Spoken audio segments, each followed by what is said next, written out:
안녕하세요. 제 남편은 절약하는 방법에 대해서는 도 같은 사람이에요. 스크루지 영광과 비교해도 절대 밀리지 않는 사람이죠. 구두쇠 선발 대회를 열면 아마 1등은 제 남편 차지일 겁니다. 어찌나 절약을 잘하는지 저희는 집에 텔레비전 한 대 없이 30년 넘게 살았어요. 남편의 특기는 가계부 쓰기입니다. 남편은 아무리 술에 취해도 가계부 쓰는 일을 빼먹지 않아요. 남편의 이런 점 때문에 솔직히 결혼 초기에는 엄청 갑갑했어요. 목이 말라 음료수를 하나 사 먹어도 꼭 기억했다가 가계부에 적어야 했으니 숨이 턱턱 막힐 지경이었습니다. 그렇게 30년 동안 쓴 가계부만 30권이 넘어요. 저는 그런 자린고비 같은 남편 행동에 진절머리가 나서 가계부의 기억자만 봐도 치가 떨릴 지경이었어요. 한 번에 멀리 여행 갔다가 집으로 돌아오는 길이었어요. 1시간 정도 더 가야 집에 도착하는데 목이 너무 마른 거예요. 그래서 남편한테 물을 좀 사게 휴게소에 차를 세워달라고 했어요. 그런데 남편이 휴게소를 2개나 지나치는 거예요. 제가 왜 그냥 지나치냐고 묻자 미안하다고 깜빡했다고 하고는 속도를 내서 집으로 차를 몰았습니다. 집에 와서 냉장고에서 찬물을 꺼내주는 그의 모습을 보고서야 왜 휴게소를 2개나 지나쳤는지 알 수 있었어요. 남편은 우리가 조금만 참고 모으면 우리 자식에게 더 줄 수 있다며 부끄러운 아빠가 되기 싫다고 했어요. 그래서 하나뿐인 아들에게도 가계부를 써야 한다며 늘 절약을 강조했습니다. 사춘기에 접어들었던 무렵의 아들은 그런 아빠를 부끄러워하기도 했지만 저는 다 너를 위해 아빠가 아끼시는 거라며 아들을 진정시켰어요. 남편은 늘 우리 자식을 위한 거라고 강조했기 때문에 저도 갑갑하긴 했지만 조금 더 참고는 했어요. 이런 남편 덕분에 아마 우리 주위에 딱 한 사람만 없었으면 지금쯤 서울에 건물 한 채를 사고도 남았을 거예요. 그 딱 한 사람은 바로 아주버님입니다. 아주버님은 우리가 아끼고 참아가며 어렵게 모은 돈을 시시때때로 홀랑홀랑 털어갔어요. 저희 아주버님은 아주 특이하세요. 아주버님은 50이 다 된 나이까지도 일을 해본 적이 없습니다. 직업이 백수라는 얘기죠. 그런데 온 가족이 아주버님이 장남이라는 이유로 하늘을 떠발뜰 듯합니다. 그런 분위기 때문에 제 남편은 20대 초반부터 저와 결혼하기 전까지 아주버님의 생활을 책임졌대요. 남편은 대학도 가지 않고 돈을 벌기 위해 나무일을 시작했어요. 주위에서 기술만 좋으면 빨리 돈을 벌 수 있다고 해서 나무를 깎고 가구를 만들고 주변에서 집 고쳐달라면 고쳐주고 할 수 있는 모든 일을 했다고 했습니다. 저는 그런 생활력 강한 남편의 모습이 든든해서 결혼을 결심하기도 했죠. 아주버님은 타고나기를 몸이 허약하게 태어났다는 핑계로 반백살이 될 동안 일할 생각조차 하지 않았어요. 그런 아주버님은 특유의 힘없는 목소리로 앓는 소리하는 게 특기입니다. 한 번은 이런 일이 있었어요. 아주버님이 초등학교 동창 모임을 다녀온 날이었죠. 20명 가까운 친구들이 모였는데 등산에 다녔다고 합니다. 술을 한 잔 걸치고 오셨는지 집에 가는 길에 들렀다며 우리 집에 술 한 잔 더 하자고 찾아왔어요. 그런데 아주버님이 술을 마시면서 신세한탄을 하시는 거예요. 그 특유의 앓는 소리로 말이죠. 등산 갔는데 다 좋은 것 입고 다니더라. 너 만식이 아니지? 걔네 집 찢어지게 가난했는데 교수 되더니 팔 잡혔더라고. 부인이 요즘 유행하는 브랜드 옷만 사준다나? 나만 허름한 옷에 밑창 달아 떨어질 것 같은 운동화였어. 결국 정상 다가가서는 밑창이 떨어졌더라니까. 죽을 뻔하다. 살아 돌아왔어. 너 오늘 나 못 볼 뻔했다니까?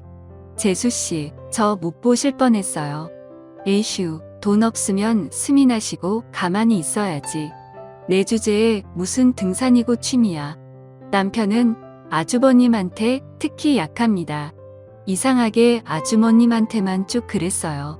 그런 아주버님이 남편 앞에서 죽을 뻔했다는 등 신세한탄을 늘어놓으니 남편 얼굴색이 어두워지는 겁니다. 다음 날 아침 남편에게 제가 말했어요. 당신 혹여라도 아주버님 등산복 사줄 생각 말어. 우리가 우리 애 먹이고 입히려고 얼마나 아꼈는데. 아, 나 당신이 돈 없다고 해서 지난달 고등학교 동창들이랑 여행 못 간 것도 알지? 아주버님한테 뭐라도 사줬다가 걸렸다간 봐. 그런데 제 말이 통할 것 같았으면 제가 이런 하소연도 안 하고 있겠죠. 남편은 그 길로 아울렛으로 가 등산복부터 신발, 등산 장비까지 아주버님에게 싹 다 맞춰드렸습니다. 아니, 그 자린고비 남편은 어디 갔나요? 그날만큼은 돈 잘 버는 대기업 임원인 건 마냥 카드를 긁어댔는데 당최 남편은 아주버님이 돈을 쓴다고 하면 뇌정지를 일부러 시키는 건지 계산이 서질 않는 것 같아요. 저는 뭐에 홀린 건 마냥 아주버님이 사겠다는 대로 카드를 긁어주는 남편을 팔짱 끼고 바라볼 수밖에 없었어요. 한 번도 제 옷은 저렇게 속 시원하게 사준 적 없는 남편이 미운 마음이 들었고, 저렇게 우리가 아낀 돈으로 등산복이나 살고 있는 아주버님이 한없이 원망스럽습니다. 이렇게 우리가 못 쓰는 돈이었으면 징적 동창들이랑 여행이나 다녀올 거라고 엄청 후회했어요. 아주버님의 본 모습을 확실히 알게 된 사건은 따로 있었습니다. 1년 전쯤이었던가요? 아주버님이 이런 감염병 코시국에 갑자기 가게를 열겠다고 하는 거예요. 당시에 많은 사용업자가 버티다 못해 사업을 접고 심지어 생을 끊는 사람도 있다고 뉴스가 나오던 데라 저는 아주버님을 뜯어 말리고 싶었어요. 아주버님이 무슨 돈이라도 모아놨던가요? 분명 돈 없다고 가족들에게 손을 벌릴 것이 뻔하고, 그럼 분명 저희한테도 돈을 달라고 할 텐데 반가울 리 없는 소식이었어요. 혹시나 했는데 역시나였습니다. 번번한 직장 한 번 없던 무직자에게 대출이 잘 될 턱이 있나요? 대출이 안 나오니까 또 제 남편을 잡고 늘어지는 겁니다.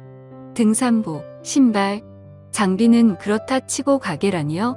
그것도 코시국이에요. 하던 사람들도 문 닫는 마당에 도저히 이건 제가 감당하기 어려울 것 같아 당시에는 저도 강경하게 나가자고 마음을 먹었어요. 당신 제정신이야? 이 시국에 창업이라니? 자영업자들 버티다 못해 다 접고 포기하는 건 몰라서 그래? 우리 집 앞 가게들도 봐봐. 문 닫는 곳이 한두 군데가 아니잖아. 아주버님한테 돈 내어주기만 해봐 정말. 이게 등산복도 아니고 가게 열려면 돈이 한두 푼 들어? 당신 진짜 그러지 마. 응? 또 아주버님한테 질질 끌려가기만 해봐. 그냥 안 넘어가 진짜야. 각오해. 만약 그랬다가는 이혼이야. 알겠어? 아, 대답해. 왜 안 해? 대답하라고. 안방이긴 했지만 아주버님 들으라고 제가 소리를 고래고래 질렀기 때문에 다 들으셨을 겁니다. 제대로 대답하지 않는 남편이 답답해서 계속 다그치느라 핏대석에 소리쳤으니 안 들리는 게 이상하죠. 아니, 잘 들으셨어야지요. 한참을 그러고 나서 거실로 나가보니 아주버님은 집에 가신 건지 안 보였어요. 이틀 정도 흘렀을까요? 장을 보려고 집을 나서는데 시어머니가 씩씩거리면서 저를 향해 오고 있지 않겠어요.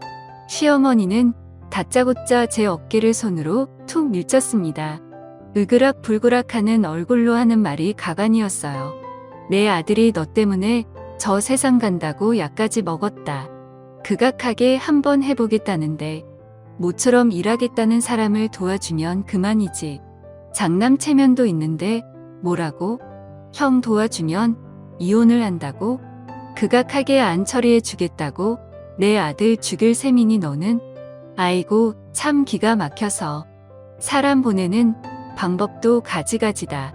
어쩜 그렇게 매정하게 구니? 나이 들어서 얼마나 눈치가 보였으면 가게를 하겠다고 동생 찾아가서 힘들게 말하는 사람한테 이혼? 그래, 이혼을 하든가 말든가 그건 내 사정이고 너는 얼른 내 아들한테 가서 무조건 빌고 사과해. 무조건 도와주겠다고 해 당장. 저는 갑자기 떨어지는 폭탄슬에 오한이 벙벙했어요. 아니, 극과들로 생을 등지려고 약을 먹었다고요? 그게 그럴 일입니까? 그리고 제가 뭘 잘못했다고 사과라니요. 어처구니가 없고 황당했지만 어쨌든 사람이 저 세상을 가려고 그런 짓을 했다고 하니 한편으로는 걱정이 되기도 했습니다. 저는 놀란 가슴을 안고 아주버님이 입원했다는 병원으로 달려갔어요. 어떻게 택시를 잡고 거기까지 달려갔는지 기억도 나지 않을 정도로 정신없이 갔습니다. 그런데 이게 웬일인가요? 많이 위험했다고 무슨 약을 먹었길래 죽을 뻔했냐고 묻는 저를 보고 그 병동에 간호사들이 피식 웃는 게 아니겠어요? 아이고 누가 그렇게 말했는지 몰라도 누가 장난치려고 그랬나 보네요. 수면제랑 영양제랑 같이 먹는다고 죽지 않아요. 사람이 뭐 그렇게 쉽게 목숨이 끊어지나요? 하면서 저에게 무안을 주는 겁니다. 저는 뒤통수를 맞은 기분이어서 잠시 움직일 수가 없었어요. 네. 아니, 저 세상 가려고 약을 먹었다던데요. 그 먹었다는 약이 수면제랑 영양제였던 거예요. 그러면 그 수면제는 얼마나요? 겨우 2알 드셨어요. 아무렇지도 않아요. 선생님 걱정 붙들어 매세요. 그제서야 아주버님이 우리한테 돈을 받아내려고 거짓말을 했다는 걸 알게 됐죠. 아주버님은 고작 그 약들을 먹고 시어머니 앞에서 위에서 불이 난 것 같다고 쇼를 했던 겁니다. 너무나 화가 났지만 그것도 잠시. 택시 타고 병원으로 오면서 남편한테 전화를 걸었던 터라 걱정하고 있을 남편 걱정. 또 혹시 그 사이에 돈이라도 내어줄까봐 걱정하면서 재빨리 남편에게 전화를 걸었어요. 여보, 아주버님 괜찮으시대. 완전히 쇼한 거야. 우리 앞에서 돈 뜯어내려고 거짓말 한 거라고. 아주버님 완전히 괜찮으니까 돈 보내고 그러지 마. 아니 형이 그랬다고? 왜? 설마 벌써 보낸 건 아니겠지? 보낸 거야. 제 남편은 왜 이렇게 아주버님한테 약한 걸까요? 아주버님이 진짜 세상을 떠나려고 그런 걸 먹은 줄 알았던 남편은 그새를 못 참고 이미 창업 비용을 보내줬다는 겁니다. 그것도 무려 1억 원이나요. 시어머니고 아주버님이고 너무너무 얄미워서 병원에 있는 모든 사람들한테 아주버님이 가족 모두를 속이려고 꾸미쇼라고 말해버리고 싶었어요. 그런데 이미 죽다 살아온 것처럼 금지우겹 아들을 쓰다듬는 시어머니의 형이 본인이 창업 비용을 주지 않아 세상을 떠나려 시도했다는 걸로 알고 수척해진 남편까지 내가 아무리 말해봤자 나 혼자 싸우기에는 역부족으로 느껴졌어요. 시어머니는 무슨 거짓말을 하냐며 저를 잡을 게 뻔했고요. 그래서 그냥 아주버님이 꾸민 쇼라고 밝히는 것을 포기해버렸어요. 목숨까지 걸고 쇼를 하는 양반인데 무슨 짓이든 또 못할까 싶기도 했고요. 그렇게 1억 원을 제 뜻과 달리 아주버님에게 드리게 된 이후로 남편은 제 눈치를 엄청 보기 시작했어요. 안 그래도 평소에 좀 눈치를 보는 것처럼 행동을 해서 마음이 안 좋았는데 이 사건 이후로 눈치를 몇 배로 많이 보게 된 것입니다. 그날 이후 제 입에서도 남편에게 좋은 말이 나가지 않았어요.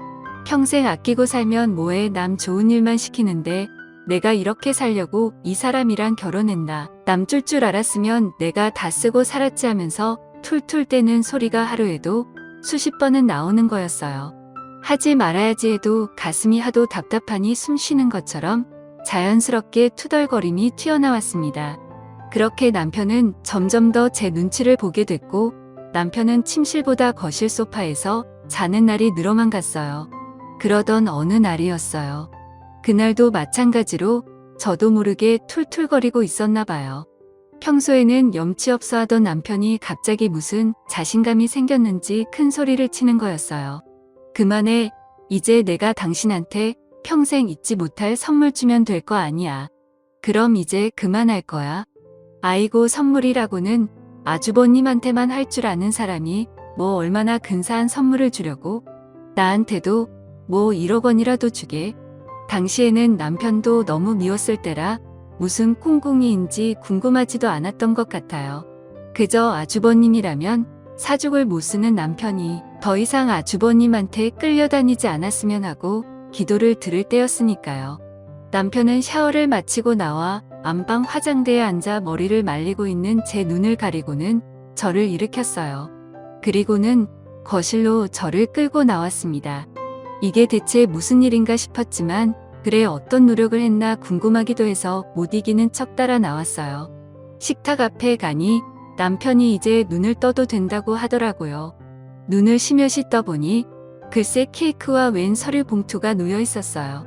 케이크는 제가 좋아하지만 남편한테 사달라고 했다가 비싸다고 몇 번 거절당했던 딸기가 가득한 생크림 케이크를 사놨더라고요.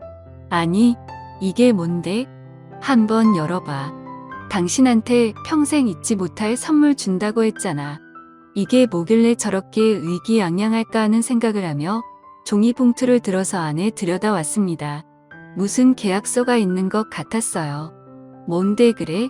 안에 있는 종이를 꺼내보니 글쎄 사자고 할 땐 거들떠보지도 않던 신시가지의 34평 아파트 매매 계약서가 아니겠어요? 계약자 이름은 제 남편. 제 눈으로 보고도 믿기지가 않았습니다. 아니 이거 내가 사고 싶어 했던 아파트 아니야? 이거 당신이 산 거야? 오늘 날 전에 계약한 거야. 이 아파트 샀어 당신이? 믿을 수가 없어서 여러 차례 똑같은 질문을 얼마나 많이 했는지 모르겠어요. 뿌듯한 미소를 지으며 남편이 끄덕였습니다. 그래 그 아파트 이제 우리 집이야. 당신 10층 정도면 적당하겠다고 했었잖아. 최근에 금매로 나온 물건을 보니 10층이더라고. 그래서 돈 모은다고 고생 많이 했는데 서프라이즈 선물 주고 싶었어. 30년 동안 고생 많았지? 미안하고 고마워. 저는 너무 감격스러워서 눈물을 흘렸습니다.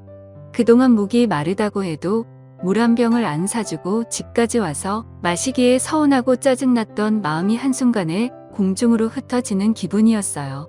그동안 고생했던 장면이 주마등처럼 흐르자 눈물을 주체할 수 없게 됐어요. 그래서 저는 남편을 끌어안고 엉엉 울고 말았습니다. 아휴 평생 못 잊어. 짠 돈이 내 남편이 이렇게 큰 돈을 들인 선물을 줄지 누가 알았겠어. 정말 못 잊어 못 잊어. 어떻게 이런 선물을 잊어. 아마 제가 평생 울었던 눈물보다 그날 흘린 눈물이 훨씬 많았을 것 같아요. 제가 하도 많이 울었더니 남편은 기뻐하기도 하면서 뭐 어쩌고 하기도 했습니다.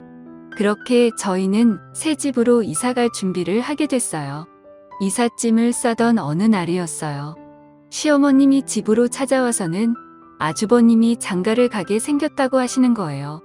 무지개 나이도 많아서 결혼할 상태를 못 찾은 지가 한참이 되니까 결혼 전문 업체를 통해 국제 결혼을 준비하고 계셨던 거였어요.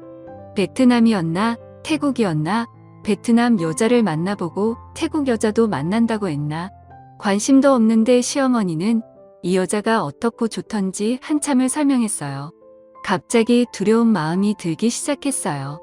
설마 장남한테 집까지 양보하라고 하는 건 아니겠지? 라고 생각을 하는 찰나 시어머니가 입을 뗐습니다. 그런데 우리 장남이 결혼을 하겠다는데 재면은 살려줘야 하지 않겠니?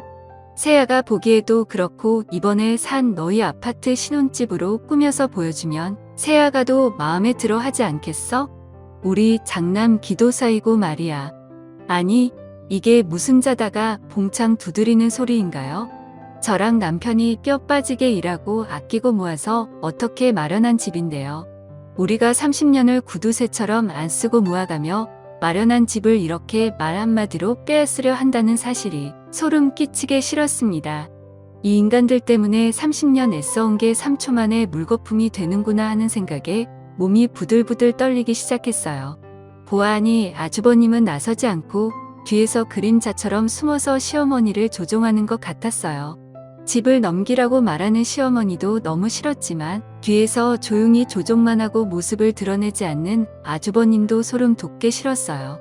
저는 화가 너무 난 나머지 부들부들 떨리는 목소리로 처음으로 시어머니라는 사람에게 소리를 지르고 말았습니다. 어머니 지금 뭐라고 말씀하셨어요?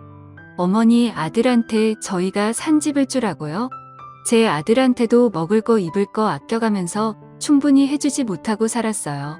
저희 어떻게 살았는지 뻔히 아시면서 아니 어떻게 30년 모아서 겨우겨우 마련한 집을 내달라고 하시는 거예요? 정말 어떻게 이렇게까지 다 갖고 가세요? 그냥 다 갖고 가세요.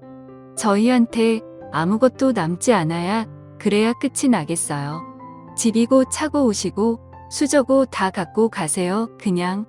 저는 너무 화가 난 나머지 30년 동안 참고 살았던 분노를 모두 담아 다 갖고 가라는 등 말도 안 되는 소리를 빽질렀어요. 그런데도 시어머니라는 사람은 고리타분한 소리를 끝도 없이 늘어놨어요. 아우 얘 왜 그러니? 장남이 큰 집에 사는 게 맞지. 장남이 바로 서야 집안이 다 잘 살게 되는 거 아니겠니? 정말 말도 안 되는 얘기를 늘어놓는 시어머니가 너무 밉고 화가 나서 그날은 이만 돌아가시라고 돌려보냈습니다. 국제 결혼할 상대가 한국으로 들어올 날이 얼마 안 남자 아주버님은 결혼이 혹시 어그러질까봐 마음이 급해졌는지 저를 찾아왔어요. 그러고서는 저한테 한 말이 계속해서 머릿속을 떠나지 않았습니다. 아이고 재수씨 그렇게 돈 쓸 줄 모르고 아끼던 내가 갑자기 이유 없이 잘하는 줄 알아요? 겁나는 게 있어서 그래요. 겁나는 게. 재수씨한테 말도 안 했죠? 그리고 제가 사업 시작했잖아요. 이게 대박 아이템이라 곧 돈 벌릴 것 같아요. 제가 나중에 다 갚을 거니까 제 혼사길 망치지 말고 좋게 협조하시죠. 아니 언제 이 사람이 저한테 집을 맡겨놨습니까? 찾아와서는 한다는 소리가 부탁이 아닌 협박주였어요. 어이가 없어서 혀만 내둘렀어요. 그런데 남편이 저한테 집을 선물한 게 겁나는 이유가 있어서라니요? 두통 무슨 말인지 알 수가 없었어요.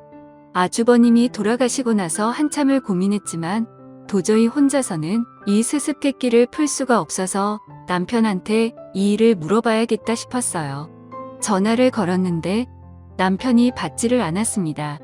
2번, 3번 걸었을 때에서야 수화기 너머로 무슨 소리가 들렸어요. 그런데 이상한 소리였습니다. 가만히 듣고 있자니 남편이 엉엉 울고 있는 소리였어요. 여보 울어? 왜 그래? 무슨 일이야? 형이 교통사고가 났대. 병원 가는 중이야. 어떡하지 여보? 내가 형을 이렇게 만든 거나 다름없어.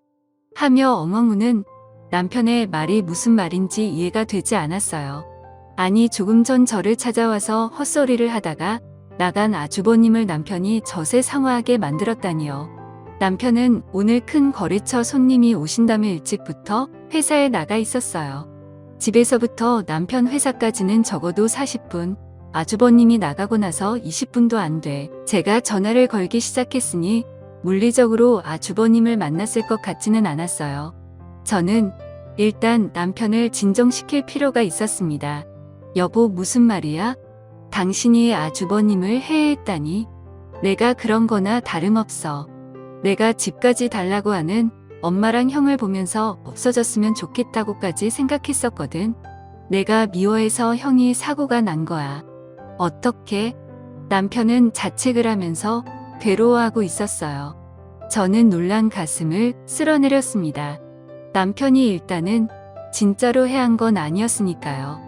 진정하고 병원에서 만나자고 한 뒤 전화를 끊고 바로 집에서 뛰쳐나와 택시를 탔어요.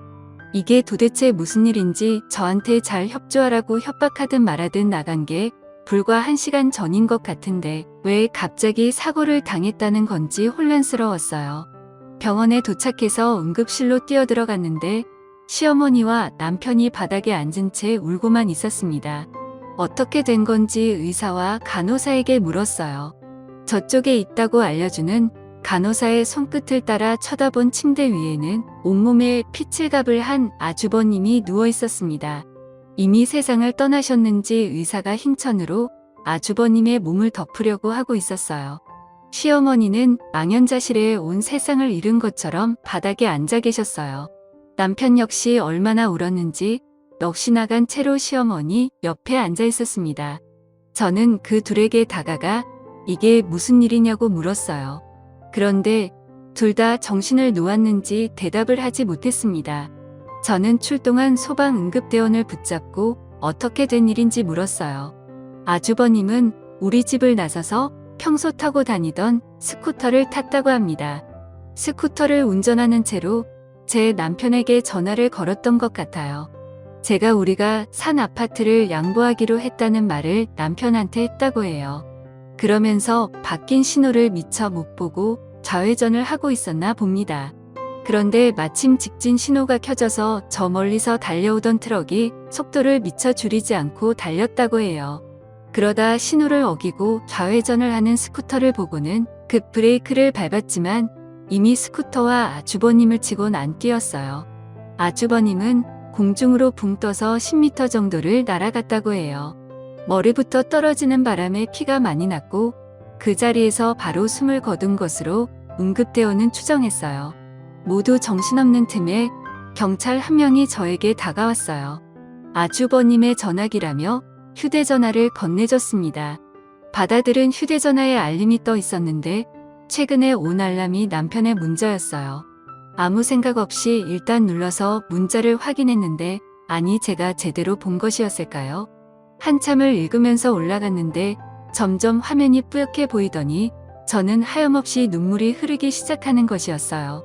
문자 내용을 쭉 훑어보며 알게 된 사실은 남편과 아주버님은 아빠가 다른 이부 형제였다는 것이었습니다. 남편이 한 번도 저에게 얘기한 적이 없어서 저는 까맣게 모르고 있었어요. 그런데 그동안 형이라는 인간에게 수도 없이 받은 문자가 모두 협박이었어요. 등산복으로 돈 좀 썼으니 이번엔 아버지한테 너 어디에 있는지 모른다고 넘어가 주마. 너네 아버지 출소하셨더라. 아 인사는 드려야지. 요즘 내 아버지가 자꾸 너 어떻게 사냐고 물어보시네. 돈 좀 보내라. 오랜만에 친구들 만났는데 맨날 얻어먹기만 해서 나도 좀 사야지. 아유 어제 만난 친구가 요즘 잘 나가는 사업 아이템 있다더라. 1억만 우선 보내봐. 재수씨 설득해서 사업 자금 마련해. 안 그럼 주소 알려준다. 아버지가 너 참 좋아했는데 너 공격할 때 손맛이 죽여준다고. 돈 안 보내냐? 아버지 오랜만에 만나고 싶지? 아니 내 목숨 구해준 값은 해야지. 집 양보해라. 얼른 재수씨 설득해서 집 내놔. 안 그럼 너네 아버지 존재 알린다. 끝도 없이 해코지 문자가 가득했습니다. 너무 놀라서 저는 당장 남편에게 달려갔어요.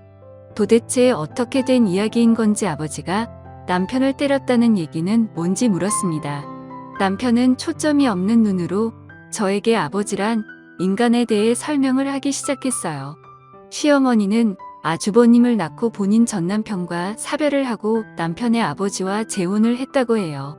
아주버님과 남편은 아버지가 달랐던 것이에요. 남편의 아버지란 사람은 매일 술을 마셨고 술을 마시면 주먹을 휘둘렀대요. 어찌나 싸움을 하고 다녔는지 우게도 제 집처럼 드나들었다고 합니다. 그리고 괴벌은 남 못 준다고 남편의 생모에게도 손을 휘두르는 사람이었대요. 그래서 견디다 못한 남편의 생모는 어느 날 미안하다는 말 한마디를 7살 된 남편에게 남기고는 도망을 쳤다고 해요. 친모가 도망쳤다는 사실을 알게 된 아버지는 그 뒤로 남편에게도 손을 대기 시작했다고 했어요.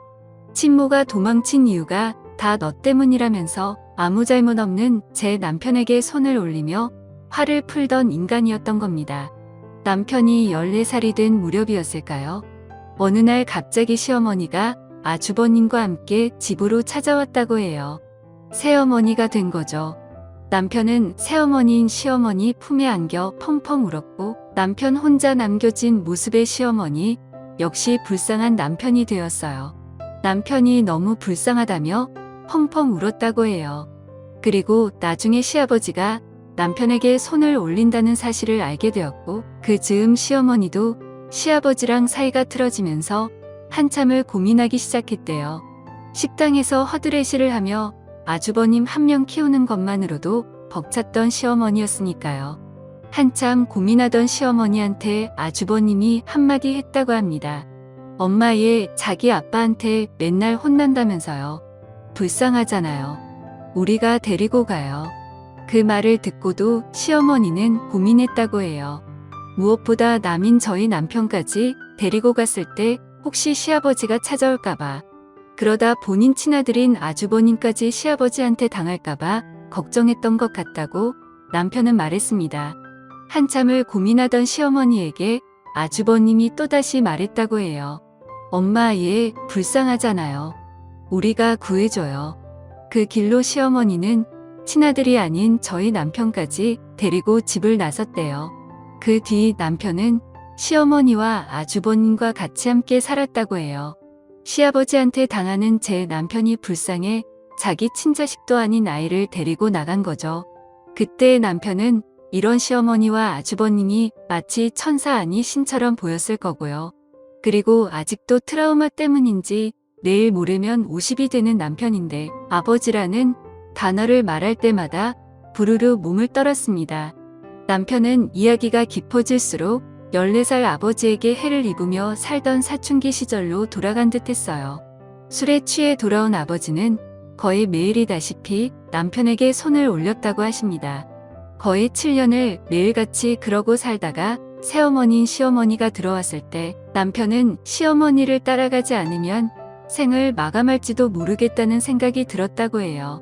죽기 살기로 울며 매달렸고 다행히 아주버님 말이라면 끔찍하게 생각하는 시어머니가 불쌍한 남편을 데려다 주셨다고 해요. 남편은 그 뒤로 시어머니와 아주버님을 아주 깍듯이 모셨다고 해요. 아주버님이 물을 떠오라고 하면 물 떠다 드리고 숙제라도 대신하라고 하면 대신하고 어떨 때는 아주버님이 친 사고를 남편이 한 것처럼 해 대신 혼나기도 했다고 했습니다. 다른 건 다 괜찮았는데 아주버님이 키우던 아주버님은 아주버님을 대신한다고 해요. 다른 건 다 괜찮았는데 아주버님이 키우던 강아지한테 약을 잘못 먹여 강아지가 죽었을 때 그때 시어머니한테 며칠을 혼났는데 그때가 제일 억울했다고 했어요. 얘기를 듣다 보니 30년 동안 몸만 다 큰 백수인 장남을 남편이 먹여 살린 것도 어쩌면 아버지에게 벗어나게 해줬다는 은혜로 알고 갖고 있었던 건지도 모르겠더라고요. 그런데 아주버님이라는 인간은 남편이 주먹을 휘두르는 아버지에게 도망친 노력이 무색하게도 남편의 아버지와 연락을 계속 주고받기 시작했대요. 단지 제 남편으로부터 돈을 뜯어내기 위해서였습니다. 남편이 가장 두려워하는 대상이 아버지라는 걸 이용해 제 남편을 평생 불안에 떨게 했던 것입니다. 그걸 깨달은 순간 저도 모르게 이 악마 같은 것은 천국에는 못 가겠구나 하는 생각이 들었어요. 남편은 얘기하는 내내 눈에 초점이 없었고 그런 그가 저는 너무나도 가여워서 내내 눈물을 흘렸어요. 저는 휴대전화를 주고 간 경찰에게 다시 갔습니다. 그리고 아주버님을 제 남편을 그동안 협박하고 괴롭혔던 가해자로 신고했어요. 또 친아버지라는 사람에 대해서도 제 남편을 어릴 때부터 괴롭혔던 가정폭력의 가해자로 제 남편의 피해자로 신고했어요. 또 남편의 아버지에 대해서 접근금지 신청을 어떻게 해야 하는지 구박과 박대에 관련한 사건을 전문으로 하는 능력 있는 변호사는 어디서 연결을 받을 수 있는지 경찰한테 다 물어봤어요. 솔직히 돈이 얼마가 된다 해도 내 남편을 지킬 수만 있다면 아끼고 싶은 마음이 들지 않았습니다. 제 남편을 안전하게 지키고 불안에 떨게 하지 않게 할 수만 있다면 그 새로 산 아파트라도 팔아서 그렇게 해주고 싶었습니다. 장례식은 어떻게 치렀는지도 모르겠어요. 아주버님이라는 악마 같은 작자가 꼴도 보기 싫었지만 제 남편이 여전히 생명을 잃고 있는 것 같아요. 제 남편이 여전히 생명의 은인으로 여기는 것 같아 내내 장례식 빈소를 같이 지켰어요. 장례식을 마친 뒤 남편 얼굴을 보니 많이 헬스케져 있더군요. 그런 남편을 저는 따뜻하게 기회가 있을 때마다 꼭 안아주었습니다. 당신은 착해서 사람 미워할 줄 모르니까 이제부터 내가 대신 미워할게. 지금부터는 나도 당신 옆에서 같이 싸울 거야. 당신이 혼자 불안한 일 없게 당신 친아버지라는 사람이 우리 가족 옆으로 절대 오지 못하게 내가 꼭 막을 거야. 당신 혼자 하려고 하지 마. 여태 너무 오랫동안 당신 혼자 했어. 그러니 이제 나랑 같이 해. 장례식을 마치고 며칠이 지나고 나서야 왜 제 남편이 이렇게까지 아끼며 살았는지가 이해되기 시작했어요. 본인은 굶더라도 자식에게는 늘 따뜻한 밥을 먹이고 싶다던 그 사람은 자신의 아버지와 똑같은 사람이 되기 싫어서 애를 쓰며 살아났던 것이었습니다. 평생을 안고 있던 불안감을 저에게, 우리 아들에게 똑같이 느끼게 하고 싶지 않았던 것이었어요. 그래서 30년이라는 그 세월을 제가 눈치채지 못하게 혼자 아파하며 꼭꼭 숨겼던 거였어요.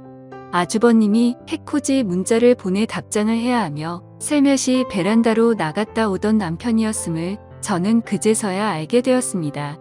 여태 그것도 모르고 자린고비처럼 산다고 투덜거리고 불만을 참지 않고 표현했던 제 자신이 부끄럽게 느껴졌어요. 사랑하는 가족들에게 불안감을 전달하지 않기 위해 꼭꼭 숨기던 제 남편이 저를 봤을 때 얼마나 철이 없어 보였을까요? 너무나도 미안해서 저는 남편을 꼭 껴안고 하염없이 울었습니다. 여보, 나한테 얘기를 하지 왜 혼자 다 떠안고 살았어? 나한테 얘기했으면 같이 싸웠을 텐데 정말 미안했어. 혼자 외롭게 싸우게 해서 정말 미안해. 앞으로는 나한테 숨김없이 말해줘. 이제는 내가 당신 지켜줄게.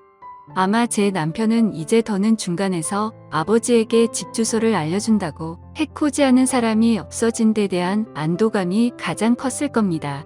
그러면서 한편으로는 자기 목숨을 구해줬던 형이 갑자기 죽었다는 사실에 대한 황망함, 그런 사람이 없어졌으면 좋겠다고 생각했던 것에 대한 죄책감 등이 뒤섞여 들었을 테죠.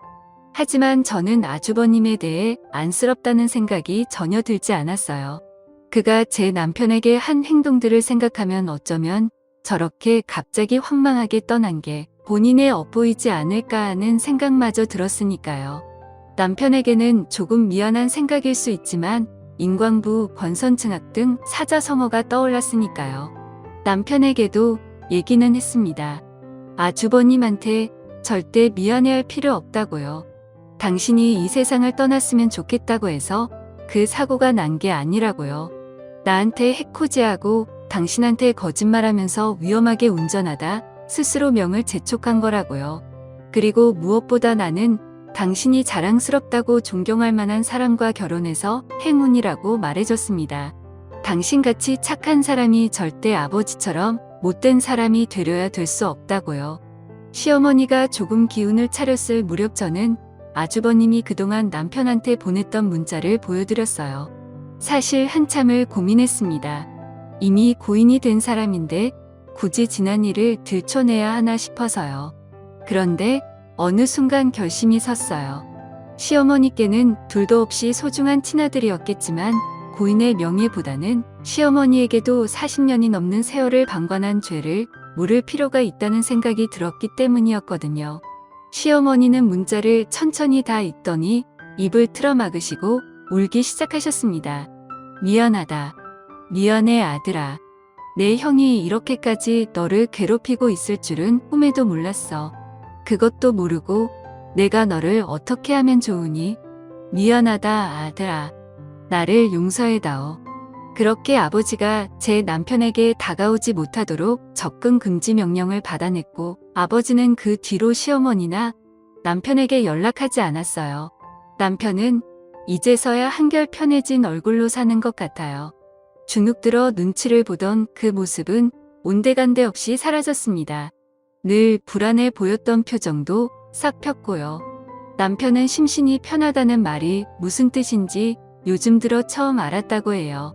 그 긴 세월 동안 심신이 편했던 적이 하루도 없던 것입니다. 시어머니는 아주버님이 돌아가시고 나서야 그동안 제 남편과 저에게 못되게 굴었던 것을 후회하시는 눈치였어요. 괜찮다고 해도 가끔 저희 집에 들러 반찬을 두고 가십니다. 아주버님이 돌아가시기 전에는 한 번을 얻어먹지 못했던 음식이에요. 도끼를 품고 저에게 말씀하시던 그 마녀 같던 얼굴 표정도 이제는 볼 수 없게 됐어요. 어쩌면 아주버님이라는 사람이 시어머니까지 저주에 걸어놨던 것이고 아주버님이 돌아가시면서 그 저주가 풀린 게 아니었을까 하는 생각마저 들었습니다. 시어머니에게는 미움과 고마움, 화남과 남편을 거두어준 호의에 대한 감사 등 복잡하고 오묘한 감정들이 섞여 있어요. 남편을 이렇게 방관하고 부려먹은 것에 대해선 너무나도 화가 나지만 한편으로는 악마 같은 남편의 친아버지로부터 구제를 해준 것 같기도 하고 그런데 그 악마를 본인들 수단으로 이용한 걸 보면 또 화가 나고 아무튼 이런 말로 설명할 수 없는 감정들이 많네요. 결론적으로는 시어머니와도 연을 끊었으니 남편에겐 잘된 일이었죠. 저희는 새 보금자리로 잘 이사를 했습니다. 더 평온한 생활을 함께 만들어 가려고 매일 노력하며 살고 있어요. 아들도 아버지가 그렇게 살아올 수밖에 없던 이유를 알게 됐어요. 그 뒤로는 아버지를 부끄럽게 생각하지 않게 됐습니다. 저는 그동안 혼자 이 큰 짐을 짊어지고 온 남편에게 가족이 더 이상 아픈 상처로 남지 않도록 옆에서 노력 중이에요. 그리고 남편이 얘기합니다. 나랑 같이 싸워줘서 고마워. 내 옆에서 나를 지켜줘서 고마워. 사랑해 여보.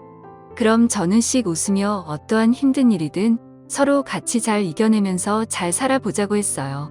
그동안 힘든 유소년기와 청장년기를 보낸 우리 남편이 이제는 편안한 중년기, 노년기를 보냈으면 하는 바람입니다. 저도 이런 남편과 행복한 인생을 살려고요. 저의 기막힌 이야기 잘 들어주셔서 너무 감사하고요. 혹시나 저희 같은 분들이 계시다면 맞서 싸우셔서 행복감을 쟁취하시는 것도 한 방법이라고 생각해요. 내 행복을 포기하고 남 눈치 보고 남에게 당하고 살기에는 우리 인생이 너무 짧잖아요. 오늘도 끝까지 함께 해주셔서 감사하고요. 다음 영상으로 또 찾아뵙겠습니다.